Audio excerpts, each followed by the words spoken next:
let's start with your childhood. And you were raised in a restaurant setting. Tell me a little bit about the 3 different restaurants that your family had and just what you remember about being a child in the kitchen. Well, my parents owned family diners throughout their whole life and obviously my childhood. And they were very simple: breakfast, lunch, dinner, 7 days a week. Really a pillar for the community to gather and share their lives. You know, people had they sat in the same table in the same seat. They ordered the same thing every day. Yeah. And, you know, that was eye-opening for me about how food genuinely brings people together and forms memories, like real core memories. I think we all remember going to our family's home, whether it be your grandparents or an aunt or an uncle, and celebrating the holidays. And it was always about a turkey or, you know, some big feast, right? That's what those restaurants were. And I learned the basics, and I learned work ethic. But eventually, my curiosity, my ambitions to leave that town of 3,000 people in Michigan became too much to stay. And I went to culinary school. Yeah. Where was the seed planted for you that you wanted to do a totally different style restaurant, that you wanted to pursue fine dining? I think for me it was always this ambitious, competitive spirit. So I played sports in school, and I very much always wanted to win. And I very much always wanted to get better. So if I was in hockey, I was practicing hockey all the time. That's all that matters. And I think looking back on those times, I realized that I was always really narrow and deep. I was never this way. I would pick a lane, and I would go as fast as I could in that lane. Yeah. And that is still true to this day. And I think that was a lot of that wholehearted commitment, dedication to food and to cooking was what led to Alinea being successful. Yeah. Growing up, though, in such a small town, I mean, where does the concept of this kind of restaurant enter your mind? Because I imagine that the town you grew up in didn't have anything like this or even close to this. Nothing. Didn't even have a fast food restaurant. Wow. It wasn't that when I was 12, I closed my eyes and saw Alinea. Yeah. What I had ambitions for was to be the best. And there is a way to approach that in an academic way to try to figure out what steps are logical to attain that. And the first one was culinary school, and then it was working for some amazing chefs and learning. Some of it was flat out luck, as it is in life. And, you know, some of it was a bit of tragedy, you know, with the cancer, but ultimately it was always about that ambition, and nothing else mattered. And I just feel like that commitment, I mean, it's the cliche, you know, if you really want to do something, you can accomplish anything. Yeah. And you find a way. I'm actually surprised to hear you say that there was luck involved, because everything I know about your story is that you have worked harder than anybody else in the room for the entire time, I would say. Where do you think luck came in? Or why do you say luck was a factor? Is it serendipitous? Is the story already written before we start, or is it luck? I don't know, but I know things like winding up in Chicago. Had I wound up anywhere else, it would not have turned out as well as it has. But I didn't want to end up here. It wasn't my first choice. It was my only choice. Yeah. So, is that luck? Kind of. Yeah. Yeah. In the past, the way Chicago embraced the food when I first arrived and was up in Evanston at Trio, it was unbelievable. Yeah. And I think I would have been run out of New York or San Francisco. But landing here was the best thing that ever happened. It was the right time and the right place. It was the right time. It was the right group of diners in Chicago that were excited for something new. They had great restaurants here forever. I mean, you had Charlie Crowder's, you had Le Francais, you had Le Nomad. I mean, there's a laundry list of great restaurants, but they were ready for something that was going to really open their eyes and blow their socks off, Which you did. Again, timing, luck, like all of it just sort of happened. In art, what do you look to that you think your story is comparable to? Because I hear your story and I think The Alchemist, because it's just that twist that you maybe don't expect, but it is like, it's the right thing at the right time. Well, it's funny you say that, because literally the name of the restaurant came from alchemy. How? So I met my business partner to be. We were working on the plan, and he asked me, he's like, what's the name of this place? And I didn't have a good answer, but I went on the internet, and I felt very strongly I looked for a symbol before I looked for a name. And I stumbled across the pilfrow. And that was used a lot in medieval manuscripts because paper was such a commodity that instead of skipping a line to denote a new train of thought, which is the definition of Alinea, you wrote that symbol. And I was like, I like that symbol, but I don't really like the word pilfrow. But then upon more research, I found out that it was also called an Alinea. And that name just sounded, I had never heard it before, which was perfect. The meaning was perfect, the beginning of a new train of thought. And the alchemist, somebody that does magic, transforms raw ingredients into something entirely new. And I felt that was very indicative on all fronts of what we were about to embark on. When you found that symbol, and when you create a dish that you know is going to be a hit, like a song is a hit, like what do you feel in your body? A level of excitement and impatience that I cannot describe. Impatience? Because generally what happens is you'll have the idea, and like you're saying, I'll go, that one's a winner. Now we have to figure it out. And in that figuring out process, that could be 2 days or 2 months or 2 years. Like, you just don't know. And the whole while, you have to make sure that you are a self-editor to the point where it's delicious before it goes on the menu. And sometimes an idea can come to fruition and not be delicious.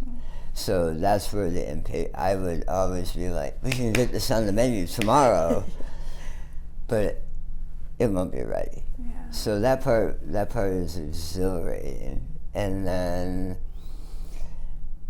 serving it for the first time is probably even more so, because now You know, I'm over there peeking around the corner looking at somebody have a balloon for the first time. And the smile and the laughter and then the helium voice and then, you know, and then a woman that is 80 years old coming downstairs in the kitchen after their meal with her granddaughter and her daughter in tears saying, this is the best meal I've had in my 80 years on this planet. That's exhilarating. Yeah. You know, that's special. Does it still give you the same sense of pleasure and fulfillment when you create something that somebody that evokes that kind of emotional response? For sure, yeah. I don't think that will ever go away. You know, things change. We've been here for 20 years now. And the things that generally excite me have changed, but that will never go away. Yeah. What has changed for you in the 20 years? My body. Yes. It hurts a lot more now. The people. You know, I think about how many people have come through this place, both team members and guests, and it is staggering. And I think of the alumni that have come through and went on to do amazing things in the city, like Curtis Duffy, John Shields, David Posey. I mean, the list goes on, and it's all over the country.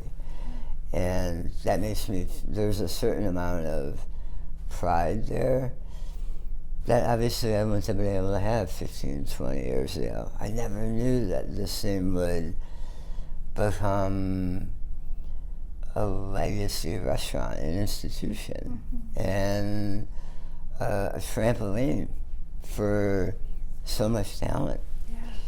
The guests, I mean, we have some of them that have been coming here for 20 years. If we look at the number, we have the number of times that they've visited, and it's like in the hundreds. Wow. And they tell stories about their first meal here. We had a woman in last night that named her daughter Alinea. We have several of those. Wow. You know, we had an engagement last night. Like, there's just so many contributions that this address has been able, fortunately, to provide to the city of Chicago and the country and the world, honestly. Like, a big part of this tour was bringing Alinea to an audience that maybe has never had the opportunity. And in Japan, we heard that over and over again. Thank you for coming to our country. Like, that to me is a compliment that goes beyond thank you for the best meal of my life. Coming to my country. Like, that just felt really appreciated, you know. And, you know, they were like, it's been on our list for 15 years. We've never made it to Chicago, and now you're here. And that was really special. And special for the team. To witness some of the aspects of our acclaim and our popularity across the world, because I travel a fair bit. Some of them had never been out of the country, so they had to get a passport. And so they didn't understand how the work that they do on a nightly basis impacts people across the world who had never been here before. But that's their work. That's powerful. And there isn't not everybody can say that, you know. So when you wake up to that and you realize, hey, you know, wow, this has been hard. And as a collective over the years, even though the people here today don't know most of the people that were here on the opening team, we all share that. Yeah. And that's so cool. I imagine it's surprising when you go in with, like, especially with this tour celebrating 20 years, like, you go in with this idea of maybe like what it's going to be for you as an exciting, clean slate. You've got a problem in front of you, now you have to solve it. Right. But is it surprising then to have a moment like that? Like, does that sort of catch you off guard, I guess, and it's like emotional impact? It really has. Yeah. I am a pretty, I'm a quintessential person of my age. You know, I was a latchkey kid, you know, very independent. I tend to keep emotions in, except with my food. Yeah. That's my release, right? That's my conduit. This year really surprised me. You know, everything's sort of coming together. So I turned 50 last year, so I'm right in that, you know, that age where everybody's like, oh, midlife crisis. And I remember being younger, and I'm like, there is no such thing. There definitely is such a thing. So that happens right when the restaurant's turning this milestone, having this milestone birthday. And there is so much reflection, both personally because of my age and the point I am in my life, personally, but also professionally, that is such a significant milestone for a restaurant like this, located in Chicago, to have a global presence and influence over fine dining for 20 years. And like I was saying, I start looking back and having all these memories of the people and the moments. You know, that first time that Ruth Reichel called me a year after we were open and said, Gourmet is naming you the best restaurant in the country. And my business partner really, well, that's the worst thing that's ever happened because there's only one way from here, and that's down. And even that first week when we opened and the New York Times was in on opening night, they floated Charlie Trotter as saying, let's see where he is in 20 years. It's a marathon, not a sprint. And I remember reading that. We were only literally 10 days in, and I rolled my eyes because I was naive. And I didn't know how hard it was to become 20. I just thought, what do you mean? Well, here we are, you know, we've arrived. And boy, it's a marathon. And that was something I had to learn, because for us, so after he said that and we read it, it became a mantra for us, because I came in the next day and gave a speech to the staff, and I read his quote, and then I said, but we're going to sprint the marathon. And that's what we've done. We've just run. But I mean, how in the world, Chef, do you, because this is what's fascinating to me about a restaurant like Alinea, that you have to do the thing every single day. There's a dailiness to it. Like you have to reach that level of excellence with every single plate, and you're pushing out oftentimes more than 1,000 plates a night, right? How do you sustain that level of excellence, like emotionally, physically? Like how do you do it? Well, I don't know that we do. Okay. in other words, like it takes a toll, physically and mentally. I very much equate it to being a pro athlete. You know, when you're not playing the game, you're practicing. And it is very demanding. What's interesting about this restaurant, and it's been this way since day one, the reputation of it makes it very self-selecting with the people that are here. Like when people interview, we basically try to talk them out of it. We're like, this is really super hard. your home life is going to be ruined. You know, all of this stuff that tries to let them know that the level of commitment that you have to make is immense. And then we make them work here for 2 days before they accept the position to show them. And oftentimes if they sign on, that's it. They're here for a very long time because it's a very specific type of person that is willing to endure all of that in order to achieve the thing. And you mentioned like being proud or what are those exhilarating moments? Those moments are also if we have a monumental service and everything just hits perfectly.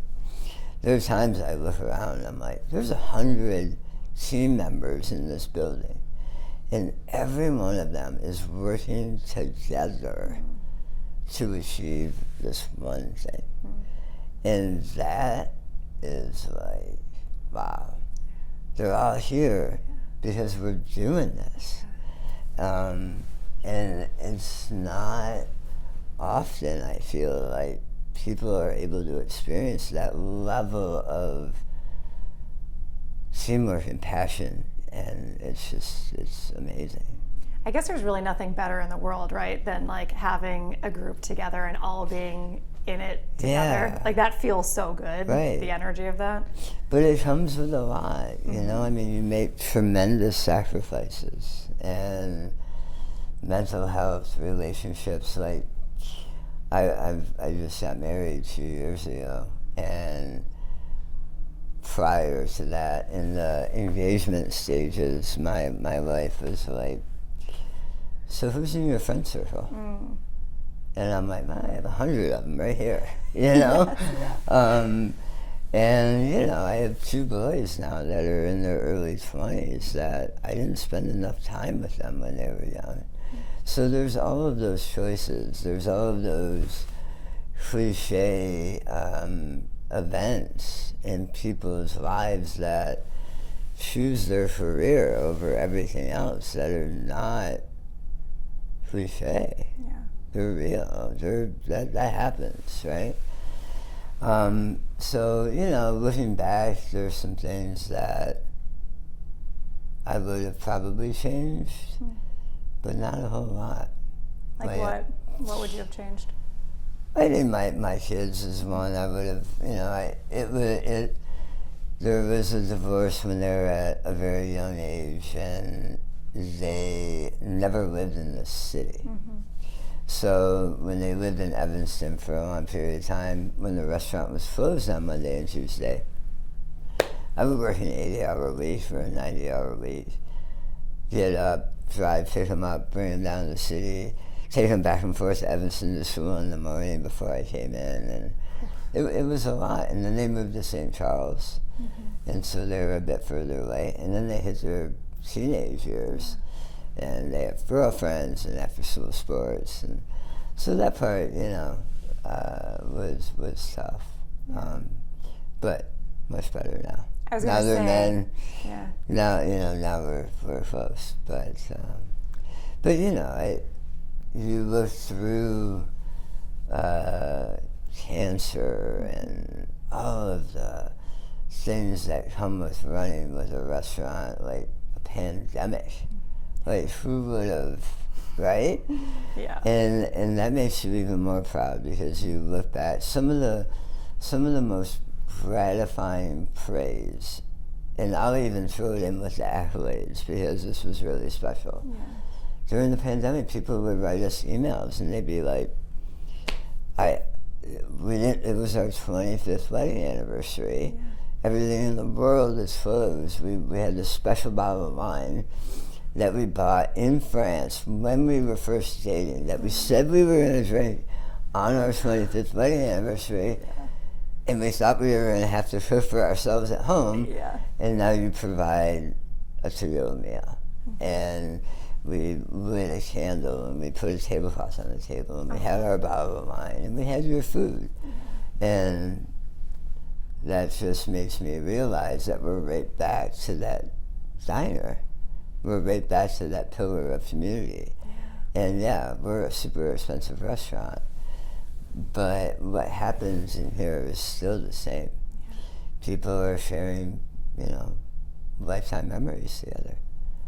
Yeah. Was it ever hard for you? Because I remember there was a scene, I believe in your book, where I think you're 15 or 16 and you're in the diner with your dad, and you were putting some garnishes onto an omelet, like an orange peel and a sprig of something. And he looks at you and says something like, "That's a waste of time." Yeah.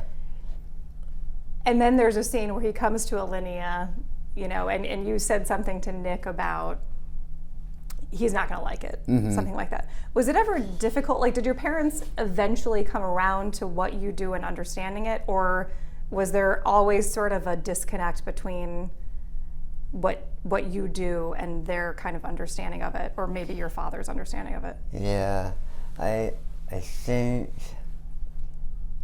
in the very beginning they didn't understand it, but that was completely mitigated by them being proud of their son and him having those like ambitions. And like I graduated high school and that was it. I was going to be the best chef in the world, and I was going to have the best restaurant, and this was it. We're going. And I think they appreciated that focus at such an early age. Later, like now, they both very much understand. And that happened slowly over the course of time, and them coming into the restaurants. Like I remember the first time my father ate here, there was a specific dish that I made that involved burning oak leaves. And that was something that was very prevalent in my childhood. And him and I would go pheasant hunting all the time. So it had pheasant and apple cider, which was a big component to us going hunting, and then these burning leaves. And he sat at the table and started crying. Now, for my dad, that shows zero emotion. That was a moment, and that's when I was like, they get it. Yeah. What do you chase most in your creativity in terms of like emotions that you want to go back to, that you want to rediscover? Like an emotion or a memory like that? From my childhood? Boy, the ones that I chase now are not sensory. So it always used to be about smell, about flavor primarily, a little bit visually.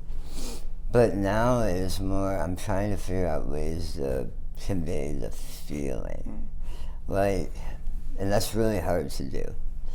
But like, for example, when we were in Japan, of course we were inspired by a museum or the fashion that's very specific, or architecture. But more than that, there is a feeling in that culture of serenity and zen, peacefulness, and respect. And I was talking to one of the chefs the other day, because we're going to do a menu at Next focused on that trip. And I was like, yeah, the food, sure. Like, we know, but I want to somehow exude that, because that was what was meaningful. So I'm trying to work my way through that. How do you make people feel in that way? You mentioned a challenge. Yeah, that is a challenge. I love it. I love a challenge. Yeah. Right. It seems like you do. I look back at that stretch of the first years of Alinea, and really like trio into Alinea. How do you think about that time and just the energy around it? Because it seems like it was just a whirlwind. Man, was that time a whirlwind. So I arrived in Evanston in 2001, and as we were driving across the country, my partner at that time was pregnant. And we had my first son at Evanston Hospital. And that was right when I started at Trio. And I knew, leaving the French Laundry, this was my shot. And if Trio would have failed, I think that would have been it for me. Like, with my son just being born, us relocating here, now all of a sudden there was a responsibility of a provider that I hadn't necessarily had before. It was like, I didn't really care if I made money. I'd sleep on a mattress in a studio as long as I felt like I was learning, right? Now that changed. So if the trajectory wasn't obvious, it was a problem. So I just put my head down and did what I knew how to do. And Henry at Trio, who was the owner, was super supportive. We got in there. Nobody wanted to come to Evanston. Nobody knew who I was. And then 9/11 happened. So I arrived in July and then September, right? And the whole world just went quiet. And for fine dining, that was bad. Everybody wanted comfort. And I remember going to Henry and I'm like, this is your business. Like, I understand if you want me to put a hamburger on the menu and like we can pivot to stay alive. And he was like, absolutely not. Like, this is who you are. I respect you as an artist. Instead of having comfort, we're gonna entertain people to the point where they forget about all of that. And that's when we really got pumped up. You know, because hearing him say that made me realize that what we were doing transcended dinner. It wasn't about dinner anymore. And so we stayed the course, and then we started hitting some of the press, and the Tribune gave us 4 stars, and Travel Magazine gave us 4 stars. And this is when print media was still print media, right? So those were big. And then once I landed here, it was just a rocket ship. And then there was cancer. So that was a wild time. I mean, that ride. I mean, the time after your recovery, or when you're still recovering, and you're just in the kitchen, and it's sort of like all of what just happened, you're maybe like just beginning to like let it sink in and process it. I mean, how difficult, like how long did it take you to kind of be able to tell your story and understand? I mean, have you found meaning in the cancer journey and experience? Like, do you know in your life story why that had to happen as it did?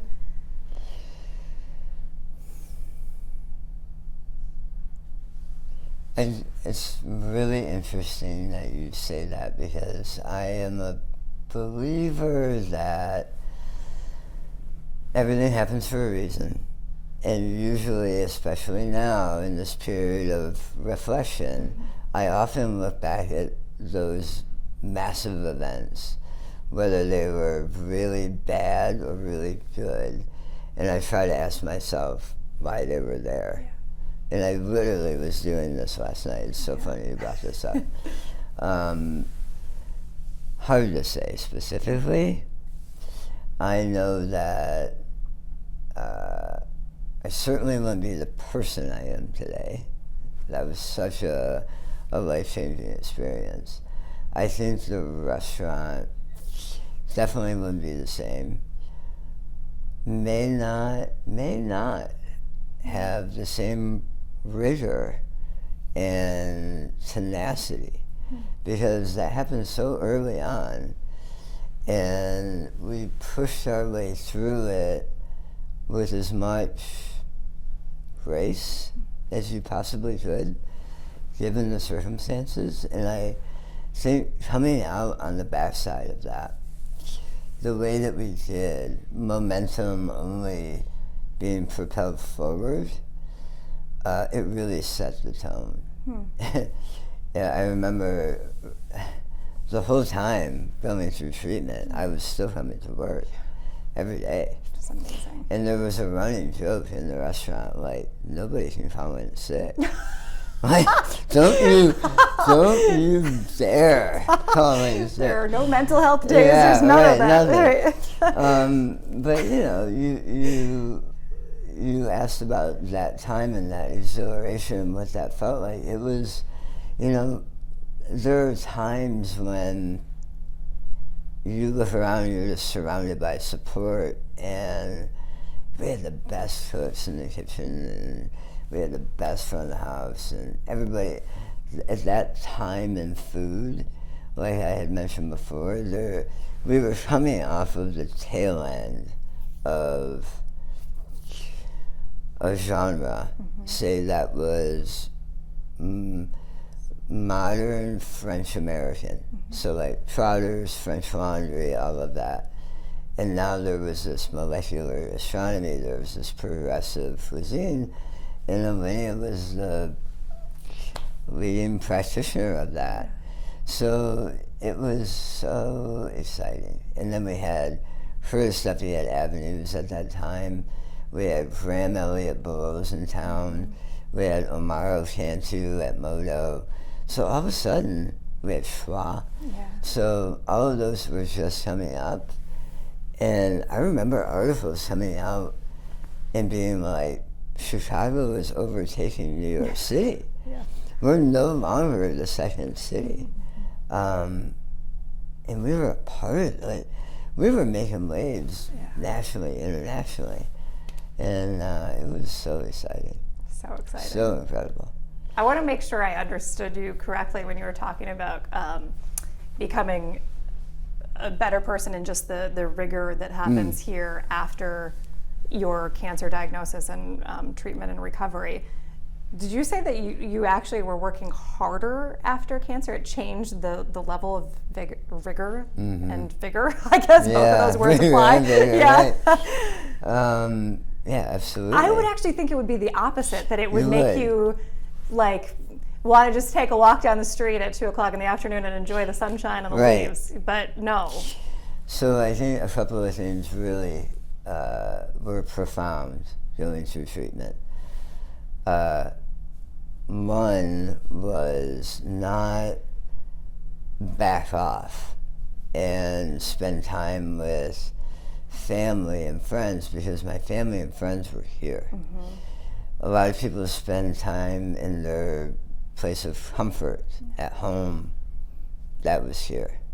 And so all of a sudden it became even clearer to me how intertwined the fabric of my identity was with this restaurant. They were the same. Yeah. And so that was really important. Yeah. And then there was fear. And I was so worried because we were on the path, right down the middle of the road of that path that I had always wanted to be on. And it was obvious, right? And then all of a sudden you get blasted at the knees. And I was worried it was over. Because 2007 I got diagnosed. We were only open for 2 years, but it was straight up. And then everybody thought I was going to die. And a lot of staff left. Some of the customers left. And there was a 2-year pause, essentially.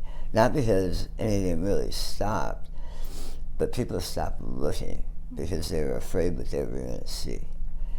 And so I was like, well, we have to do it more, and we have to do it harder, and we have to prove everybody we're still here, and we're still relevant. And so it went into overdrive. And the team that stayed they were committed.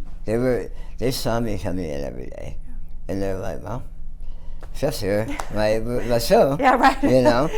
And I think there was a lot of respect that, like you're saying, I could have stayed home.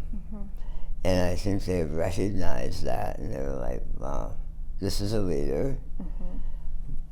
Let's go. Yeah. and it really set the tone. And it became so repetitive, and then it became just a badge of honor, where it's consistent to this day, and that was, 18 years ago. Yeah. Mm-hmm. So when I say it changed me, it didn't change me like, here's what I want to do different in my life. It did the opposite. Mm-hmm. It was like, oh, you're doing the right thing because this is where you want to be. Yeah. You mentioned your wife. Mm-hmm. She's beautiful. You guys are such a beautiful couple. Thank you. I'm wondering how meeting her has changed your life and how love has changed your life. Her and I have a pretty amazing story. I don't know if we have time for it, but I met her in 2011. Okay. Wow. And this was like, Alinea was just awarded the best restaurant in North America by World's 50 Best 2 years in a row. We surpassed Per Se in the French Laundry, which was this protege, mentor type moment. And we were on top of the world. I met her randomly in Manhattan. I was there for an awards thing. We hit it off right away. But we were long distance. She lived in New York. And she knew nothing about restaurants. So she would text me, and there would be hours go by where I wouldn't respond, and she didn't understand what was happening.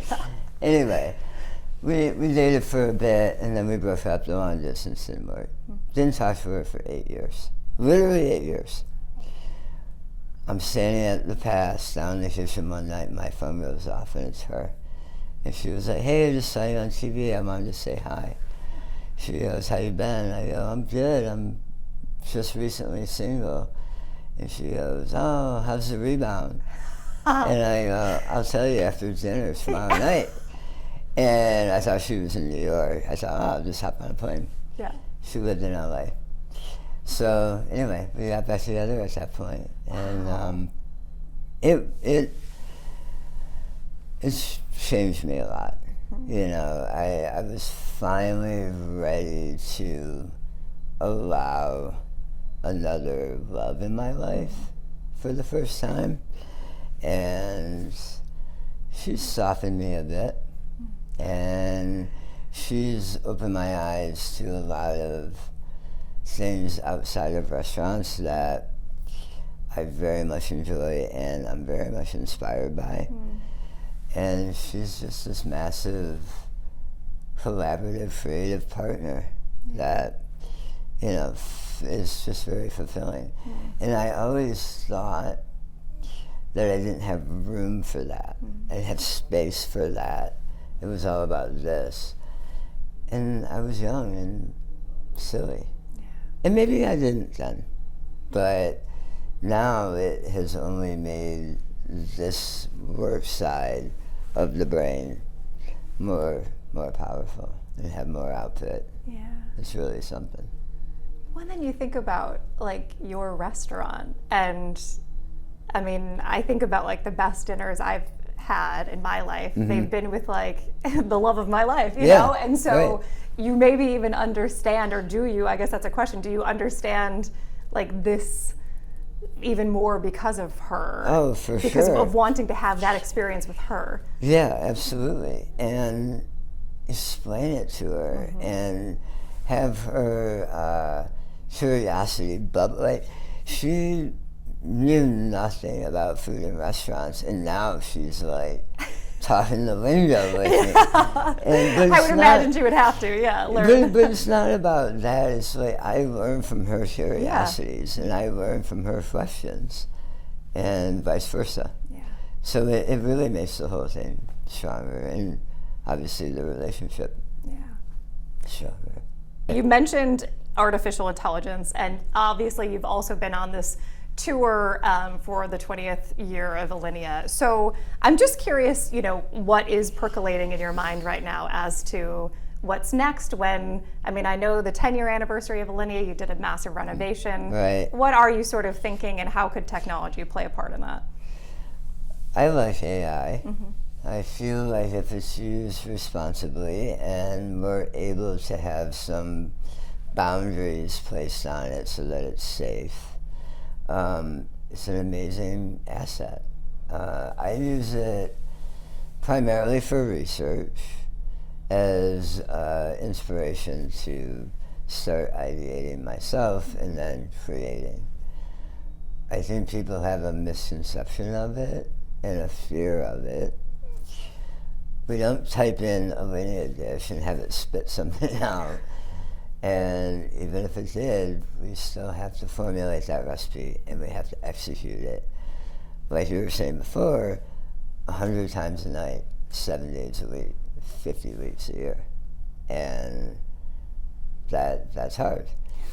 Restaurants right now are in a tough spot post-pandemic. Labor costs are up almost 40%. Food costs are up, delivery costs.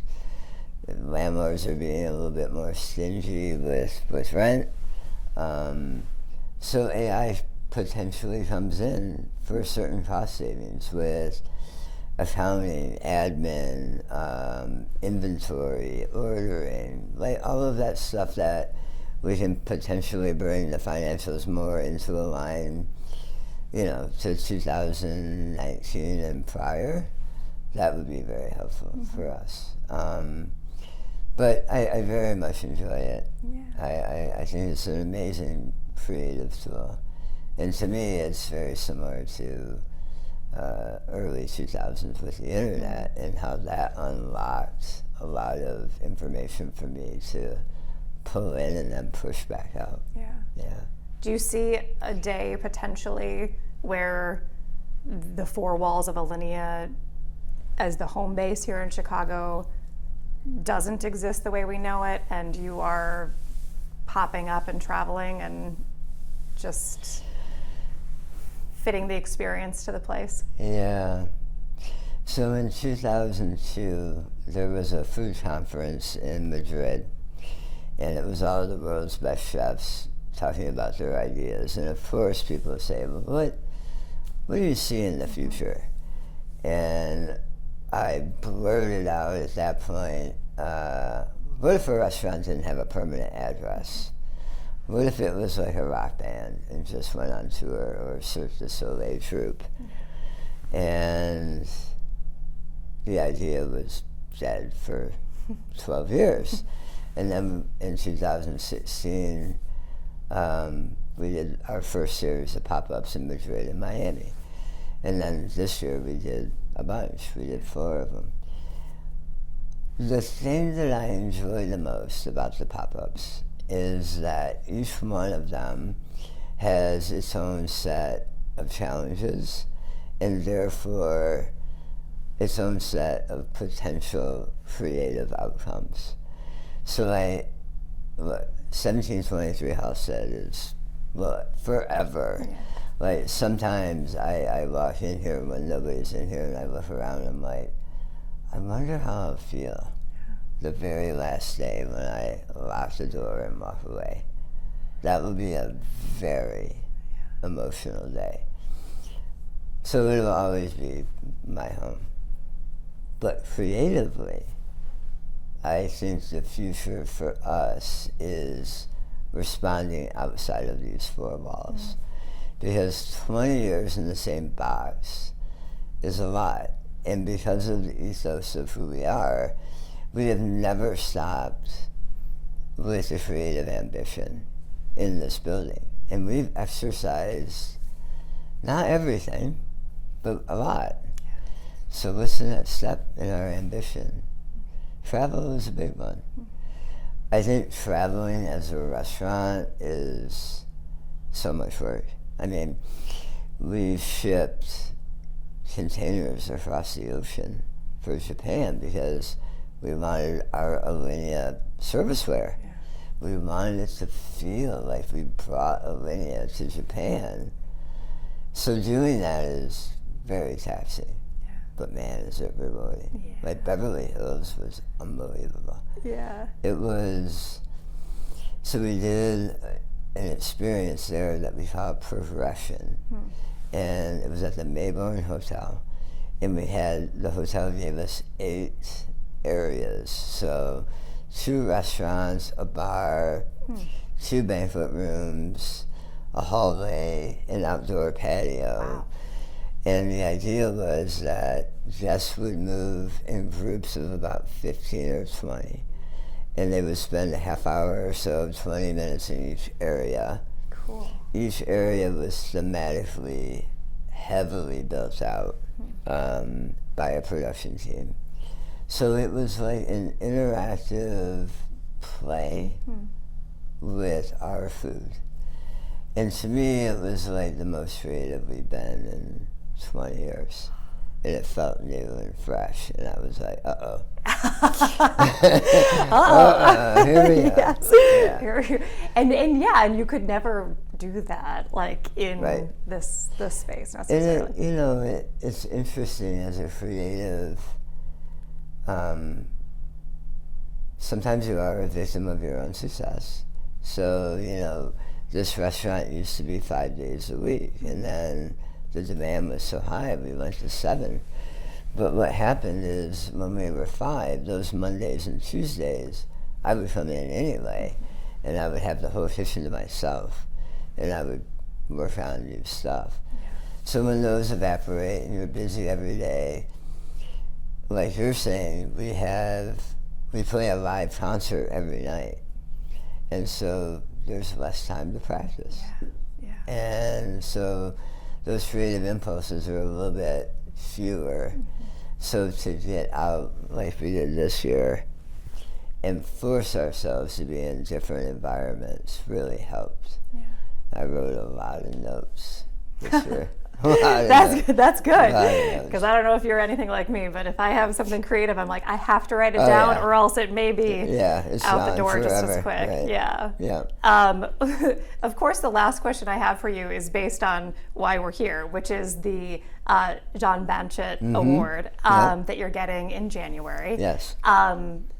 Culinary Excellence Lifetime Achievement. Right. So, I mean, we've talked a lot and reflected a lot on your career, but what does that mean to you to receive a Lifetime Achievement Award when you still have so much bandwidth in your life to do?